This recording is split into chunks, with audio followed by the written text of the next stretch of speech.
mereka yang menolak Tuhan. Seringkali kita kan yang menolak Tuhan, bukan Tuhan yang menolak kita.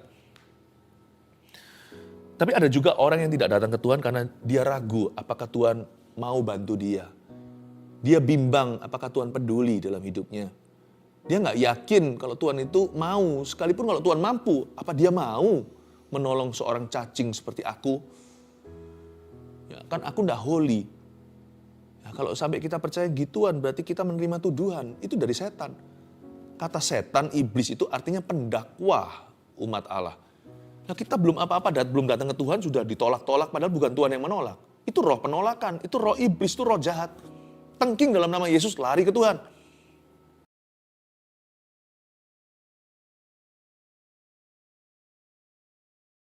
Iman dulu segenap hati.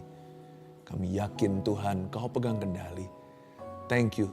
Kami punya juru selamat yang hidup yang tidak pernah meninggalkan kami dalam suka maupun duka. Yesus, we love you. Terimalah kasih sayang, cinta dan pujian dari keluarga Saat Teduh. Kami semua. Sembunyikan hamba di balik salib-Mu dalam nama Yesus. Haleluya. Amin. Puji Tuhan. Saya ingin menyampaikan sebuah firman dengan judul ini. Judul ini sendiri pun akan merema di hati. Juru selamat semua masalahku. Kita buka sama-sama di Matius 11, ambil catatan seperti biasanya. Ini adalah firman yang sangat terkenal, ajakan juru selamat. Tapi tema kita hari ini menjadi juru selamat semua masalahku untuk mengingatkan kita bahwa dalam setiap permasalahan kita nggak sendirian. Enak ikut Yesus. Ikut Yesus bukan berarti free atau bebas dari problema. Tetapi kalau kita mengikut Yesus, kita bukan punya agama. Kita memiliki penyertaan namanya Immanuel, ya kan? Tuhan beserta kita. Enaknya di mana ikut Tuhan Yesus? Suka duka, Dia selalu ada di sisi kita. Dia ada di dalam kita. Dan Dia ada di dalam setiap masalah hidup kita.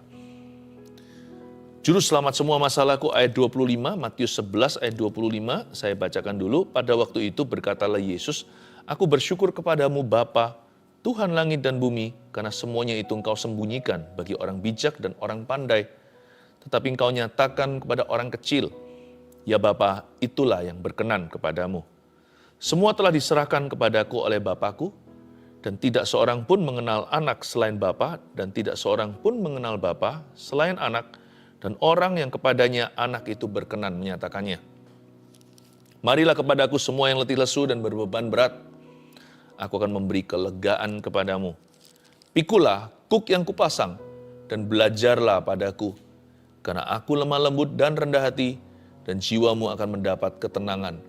Sebab kuk yang kupasang itu enak, dan bebanku pun ringan.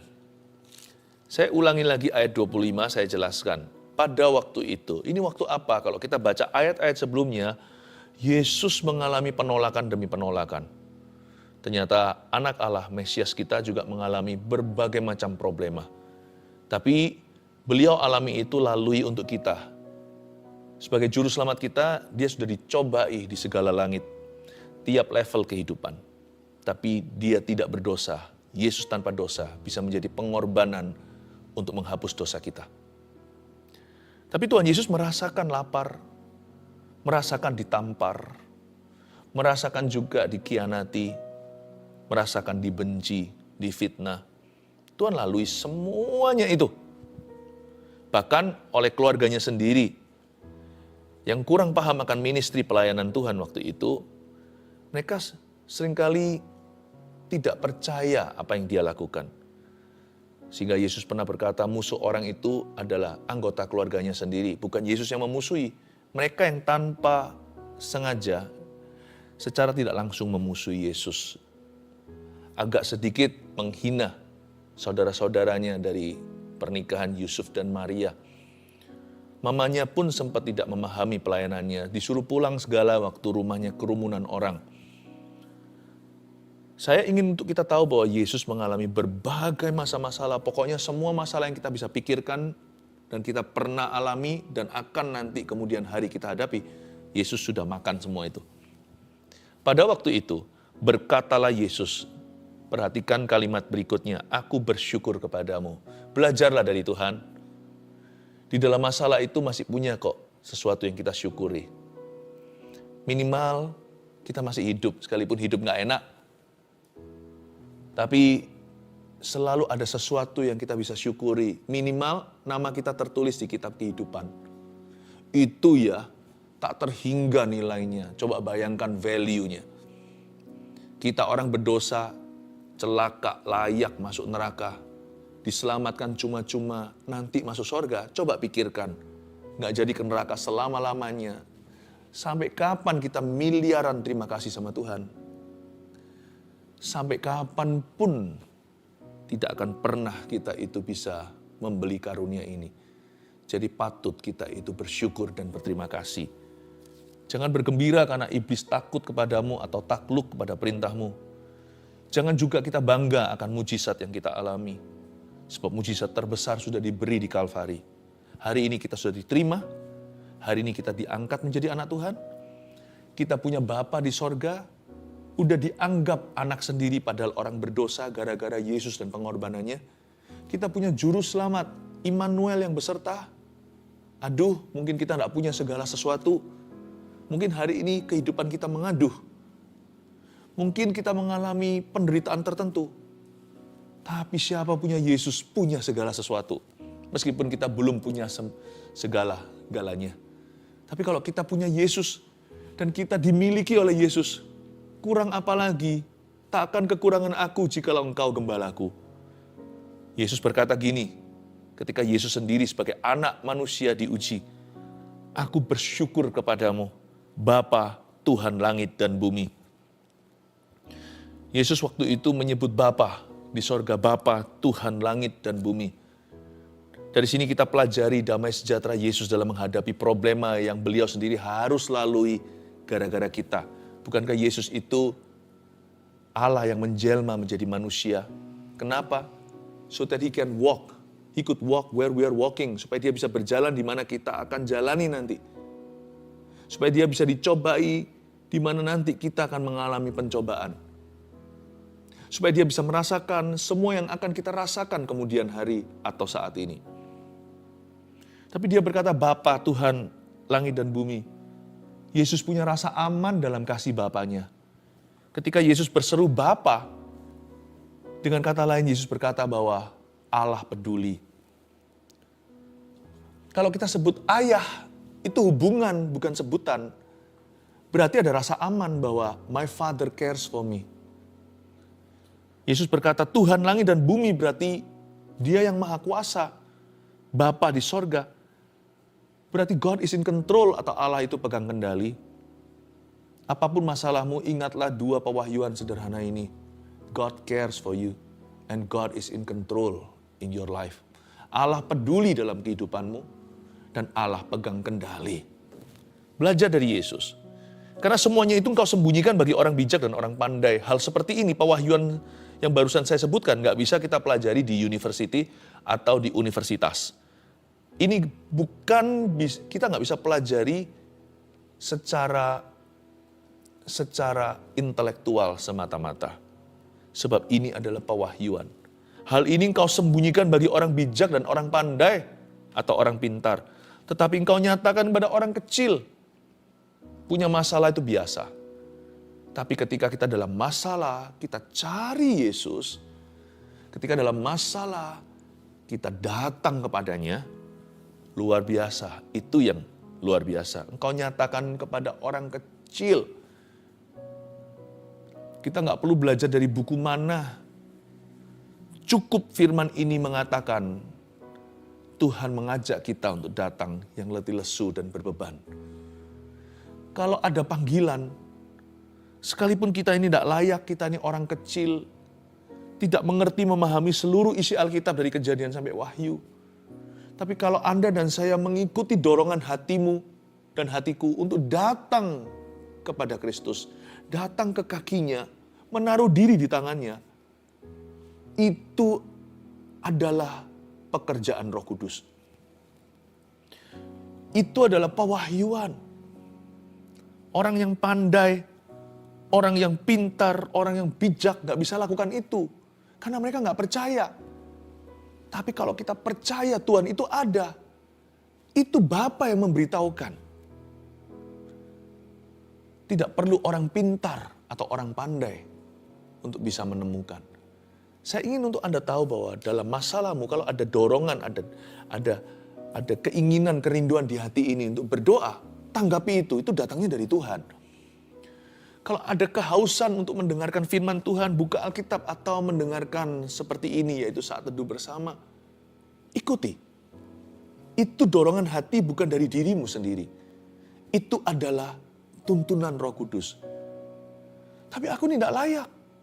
Tapi kalau ada keinginan untuk cari Tuhan dalam ketidaklayakan, itu Tuhan yang mewahyukan pada orang kecil yang tidak layak seperti Anda dan saya.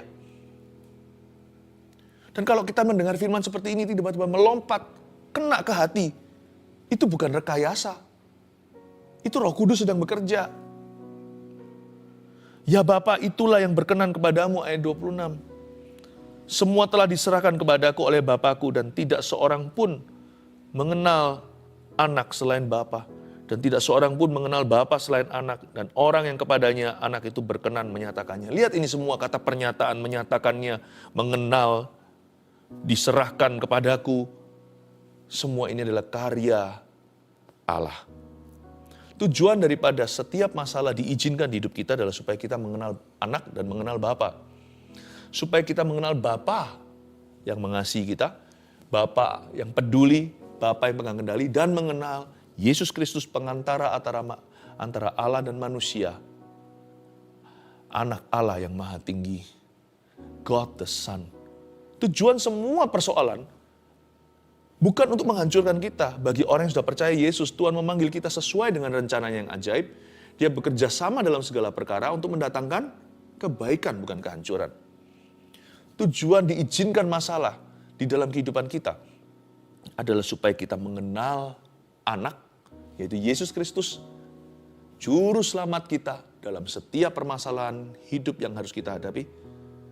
Juru selamat semua manusia, juru selamat orang percaya, dan untuk mengenal Bapa sumber segala sesuatu.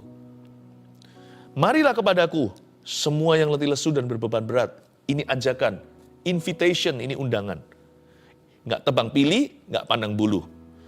Ayat ini tidak dimeteraikan, istilahnya seperti surat terbuka. Bisa untuk siapa saja yang meresponi suaranya. Sekali lagi Yesus berkata gini, marilah kepadaku semua. Berarti everybody. Everybody itu semua orang. Berarti juga anybody atau siapa saja. Peduli amat kalau dia layak, nggak layak. Peduli amat kalau dia baru saja jatuh dalam dosa. Peduli amat kalau dia sudah berlumuran dosa, nggak keruan, kayaknya susah dipulihkan. Peduli amat kalau dia pernah jahat, setengah mati, kesetanan. Peduli amat kalau dia sudah kondisi hidupnya tidak memungkinkan lagi untuk kembali semula. Sakit, sehat, suka, duka. Kalau Tuhan berkata semua, itu berarti everything and everybody. Semua itu berarti segala sesuatu dan semua orang. Berarti setiap individu boleh datang kepadanya.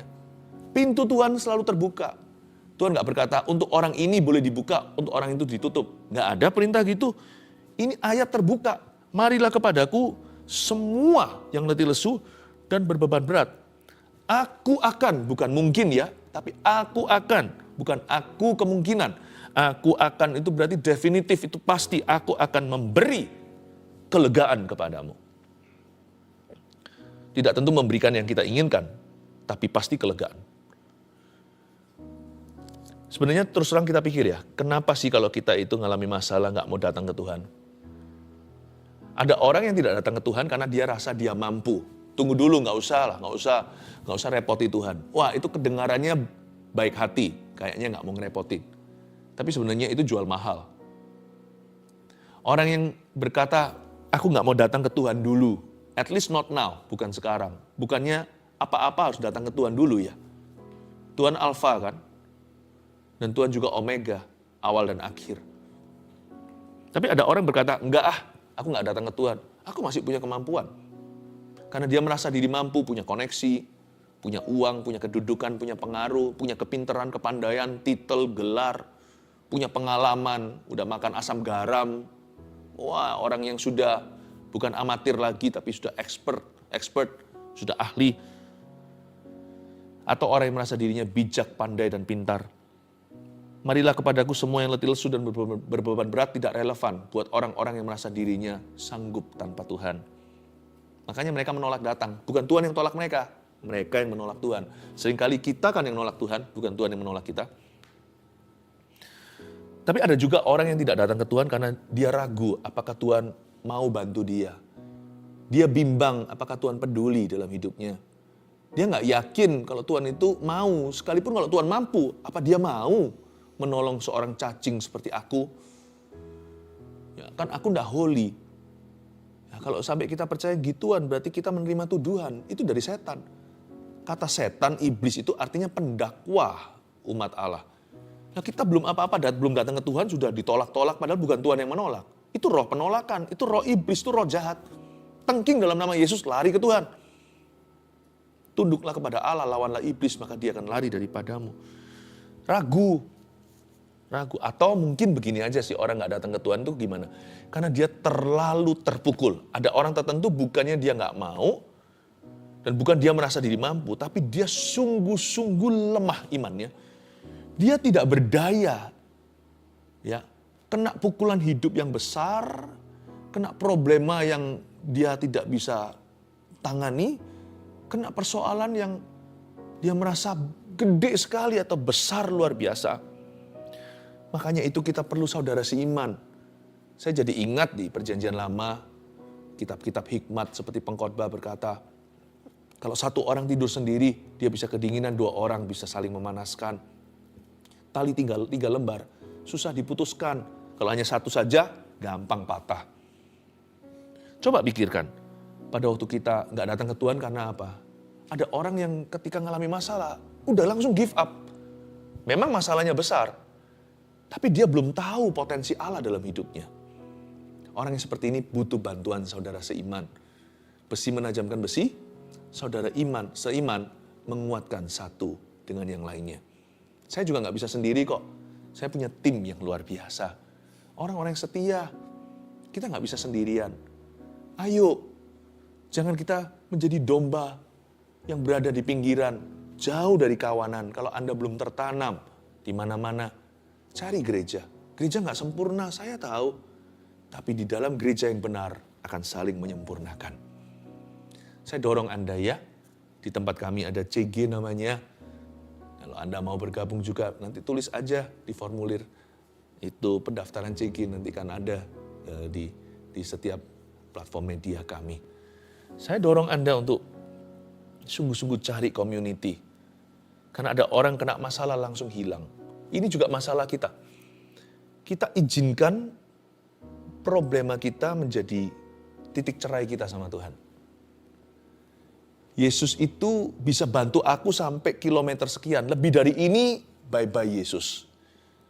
Aku gak mau jalan denganmu. Bukannya justru semakin berat masalahmu, semakin gak ada jalan keluar, semakin butuh Tuhan.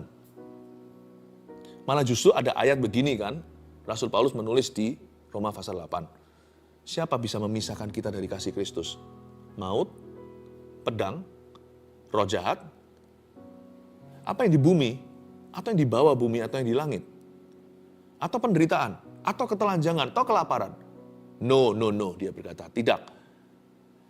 Semua ini tidak bisa memisahkan kita dari kasih Kristus. Dan kita akan menjadi lebih dari pemenang. Bukannya justru semakin berat masalahmu, semakin butuh Yesus. Jadikan Yesus menjadi juru selamat semua masalahmu, dan juru selamat semua masalahku. Dan Bapa di sorga itu menjadi sumber semua yang baik. Semua yang baik. Apa yang kau perbuat dalam hidup anak-anakmu. Jangan ada titik cerai sama Tuhan. Jangan izinkan problema menjadi perpisahanmu dengan Tuhan. Jangan izinkan masalah menjadi goodbye dengan Allah Bapa. Semakin berat, semakin terpuruk dirimu, semakin gede, semakin besar Goliatmu, semakin butuh Tuhan Yesus, semakin butuh mujizatnya. Justru waktu kita mau give up, mau nyerah itu, jangan-jangan kita udah di ujung tanduk sebuah mujizat terjadi. Terkadang mujizat itu baru kejadian setelah kita merasa titik darah penghabisan, di ujung tombak kekuatan. Disitulah rescue datang dari Tuhan atau pertolongan. Don't give up. Again ya, saya perlu tekankan lagi. Do not let your problems be your divorce with God. Jangan izinkan problemamu, masalahmu, persoalan hidupmu menjadi perceraianmu dengan Tuhan. Malah justru tidak boleh terpisahkan. Siapa bisa memisahkan kita dari kasih Kristus? Jawabannya tidak ada. Pikulah kuk yang kupasang, ayat berikutnya. Dan belajarlah pada aku, karena aku lemah lembut dan rendah hati, dan jiwamu akan mendapat ketenangan. Ini luar biasa. Kalau orang dapat punya beban yang berat, kok malah dikasih kuk yang dipasang. Kuk itu apa sih? Kuk itu loh yang untuk kerbau membajak, 2 kerbau, 2 hewan, kasih 1 kuk di pundaknya supaya mereka bersatu seirama membajak sawah. Kok aneh sih Tuhan? Orang berbeban kok malah dikasih beban? Tapi beda, itu beban jiwa. Yang tadi pertama itu adalah beban yang keluar dari tekanan kehidupan. Tapi kuk yang dipasang oleh Tuhan ini tidak sama. Ini artinya tanggung jawab ilahi. Instead, Tuhan akan memberi kita fokus yang lain, bukan ke persoalan hidupmu, bukan ke problema sendiri. Tuhan akan memberi kita sebuah responsibility. Tuhan akan ingatkan kita tanggung jawab yang baik dalam hidup kita. Dan segala tanggung jawab yang benar, yang datangnya dari Tuhan. Itu Tuhan akan kasih. Aneh. Waktu kita bukan fokus ke masalah kita, misalkan kita dikasih Tuhan tanggung jawab untuk jaga seorang saudara seiman yang sedang mengalami sebuah masalah, kita jadi lupa, minimal setengah lupa dengan masalah kita. Instead of mengeluh, bukannya kita menggerutu, malah kita berdoa untuk orang itu, tanpa disadari, aku jadi kuat untuk berdoa bagi masalahku sendiri. Karena kuk yang Tuhan pasang itu ringan. Kuk yang dipasang oleh Tuhan itu membuat kita jadi belajar dari Dia yang lemah lembut dan rendah hati.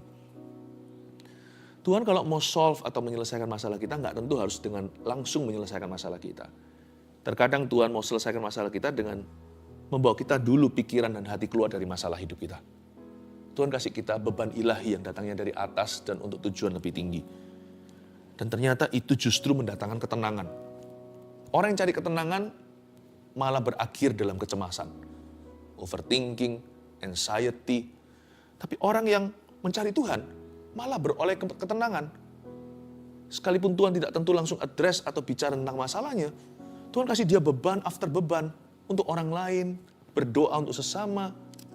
Dikasih Tuhan beban pelayanan. Pelayanan bukan pelarian tapinya. Tapi kalau disambut dengan hati yang benar, pelayanan itu berkat.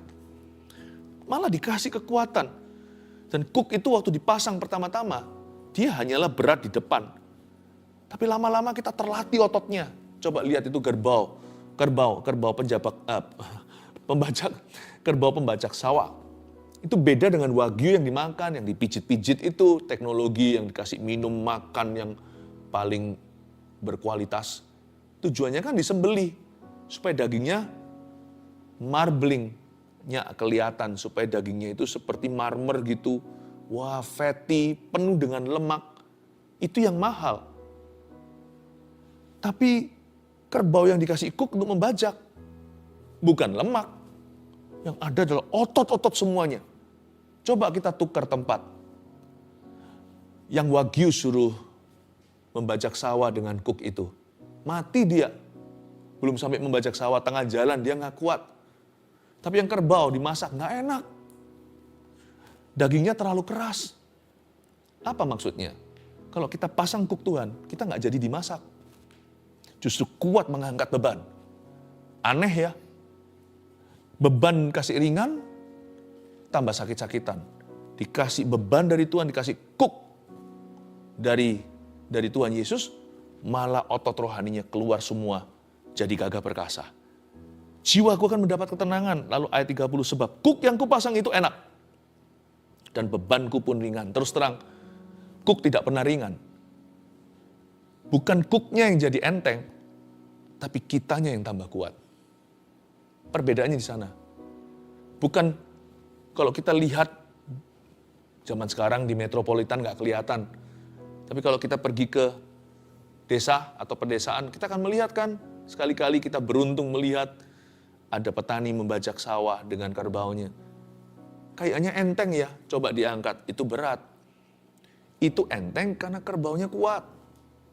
Kita justru menjadi kuat, bukan kuknya jadi ringan. Tadinya kita hidup bagi diri sendiri, segala sesuatu berupa keluhan. Tapi setelah Tuhan memberi kita kuk, fokus kita kepada tanggung jawab kita terhadap kerajaan Allah. Wow, tanpa terasa, masalahku pun terasa lebih enteng sekarang. Padahal persoalannya masih belum selesai, tapi kitanya sudah menjadi orang yang diurapi. Kita sudah menjadi orang-orang yang tabah. Kita menjadi orang yang bersyukur. Dan bahkan Tuhan berikan solusi. Saya kasih 3 poin untuk review apa yang kita pelajari. Juru selamat semua masalahku. 1. Semua orang dan semua masalah boleh datang kepadanya. Jangan tebang pilih, jangan pandang bulu, jangan pilih-pilih. Kalau mau datang ke Yesus itu, all, everything, everyone, anyone, dan anything juga. All itu semua, siapa saja, semua orang, setiap permasalahan, semua problema, boleh datang pada Tuhan. Semua orang dan semua masalah boleh datang kepadanya. Satu kata, bisa. Datang ke Yesus, tapi masalahku terlalu besar. Nggak ada, Yesus lebih besar. Dia terlebih besar di dalamku dan di dalammu. 2. Tanggung jawab yang baik menghasilkan damai sejahtera. Malah justru jangan lari dari tanggung jawab ketika kita dalam problema. Masalahnya belum pergi, jangan jadi lumpuh sama sekali, lalu tidak melakukan itu, tidak melakukan ini. Apa yang merupakan tanggung jawabmu, peranmu yang dari Tuhan? Berfungsilah sebagai suami, tetap berfungsi sebagai mama, ibu rumah tangga, istri. Atau kalau Anda career woman atau wanita karir, tetap lakukan pekerjaanmu. Ya, jangan menunggu mujizatmu, percaya dengan iman, terus berharap, tapi jangan pasif menanti.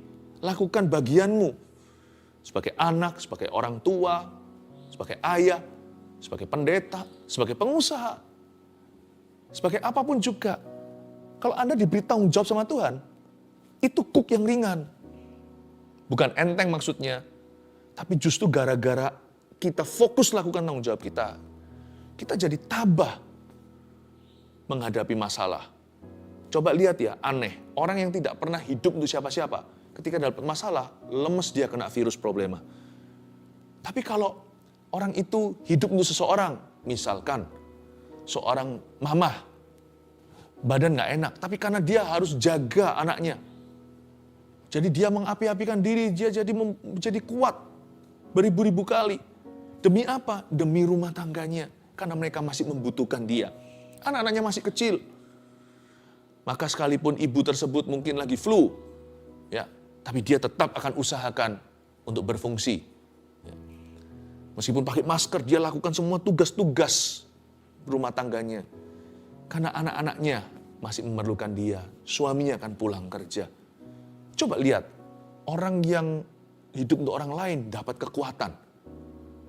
Masalahnya tidak menjadi-jadi, problema yang sama, yang melumpuhkan orang yang satunya. Problema ini bagi orang tersebut yang punya tanggung jawab rohani hanyalah sesuatu yang harus dia hadapi dan lalui. Itulah sebabnya seorang wanita itu pahlawan yang luar biasa, setiap ibu yang melahirkan anak. Seorang mama yang mengandung ketika sudah jatuh temponya, sakitnya luar biasa kan. Laki-laki tidak akan pernah mengerti penderitaan itu. Tapi kenapa dia tabah untuk bisa mengeluarkan anaknya dari kandungannya dengan segenap kekuatan. Kenapa? Karena dia tahu. Karena dia tahu sakit ini hanyalah dilalui demi supaya anaknya dilahirkan. Kalau Anda punya tanggung jawab dan terus hidupi tanggung jawabmu, akan ada ketenangan dan damai sejahtera, bahkan ada kekuatan dalam hidupmu. Jangan muntung tanggung jawabnya ketika dalam masalah. Terus lakukan bagianmu. Percayakan sisanya pada bagian Allah. Allah peduli, Allah pegang kendali. Dia pasti akan melakukan sesuatu. Dia tidak akan tinggal diam dalam kehidupan orang yang percaya dan menaruh harap kepadanya. Yang ketiga, Orang yang mau belajar dari Yesus, catat ini, tidak akan dimarahi kalau salah. Saya suka dengan kata ini. Belajarlah padaku di ayat 29b. Karena aku Yesus lemah lembut dan rendah hati. Orang yang mau belajar dari Tuhan Yesus ya, sekalipun dia salah pun, dia ditegur, tapi dia tidak akan dimurkai. Belajar dari Tuhan. Tuhan itu lemah lembut dan rendah hati. Dia bukan guru yang angker. Dia tidak akan membiarkan Anda dalam kesalahan. Saya percaya anak yang benar, yang sejati, pasti disesah oleh ayahnya. Pasti ada disiplin segala. Tapi Yesus tidak akan muntap marah-marah sama Anda tanpa alasan lalu murka. Yesus itu adalah guru yang paling lemah lembut dan rendah hati. Ya. Makanya itu dalam hidup ini belajar aja terus berguru sama Yesus. Jatuh bangun kita itu ke Yesus aja. Karena ke Yesus paling aman. Waktu saya berhasil, dia akan ajari saya nggak sombong. Waktu saya gagal, dia akan angkat saya. Mungkin ada konsekuensi, mungkin ada teguran. Tapi satu hal yang pasti, Tuhan tidak akan pernah membenci. Tuhan tidak pernah hate me, nggak pernah membenci saya. Saya yakin menjadikan juru selamat Yesus sebagai juru selamat semua masalah kita adalah sebuah keputusan paling smart. Karena tidak ada mentor seperti Yesus. Waktu kita di dalam problema, hanya Dia yang bisa angkat kita ketika jatuh, hanya Dia bisa jaga kita ketika kita sukses. Juru selamat kita, segala musim kehidupan, hanya satu perguruan. Yesus Kristus, guru besarku. Tuhan Yesus, my master, my teacher. Dan belajar dari Tuhan itu nggak pernah dimarah. Kalau saya salah, saya ditegurnya. Tapi Tuhan akan selalu menunjukkan kasih in the end. Dan Tuhan akan menuntun saya pada kebenaran. Alkitab selalu berbicara, orang lain diutusnya untuk mendidik saya.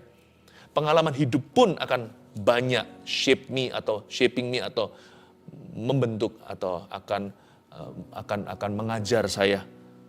Kadang-kadang kalau memang ada hukuman dari Tuhan pun itu untuk kebaikan. Karena Tuhan tidak pernah menghukum kita anak-anaknya dari murka. Tuhan selalu menghukum kita dari kasih. Dan dari sebuah rencana untuk memulihkan. Karena itu saya mau jadikan Yesus forever, juru selamatku dalam segala sesuatu dan setiap persoalan hidupku. 1, 2, 3. Yesus, juru selamat semua masalahku. 1, semua orang, semua masalah boleh datang kepadanya.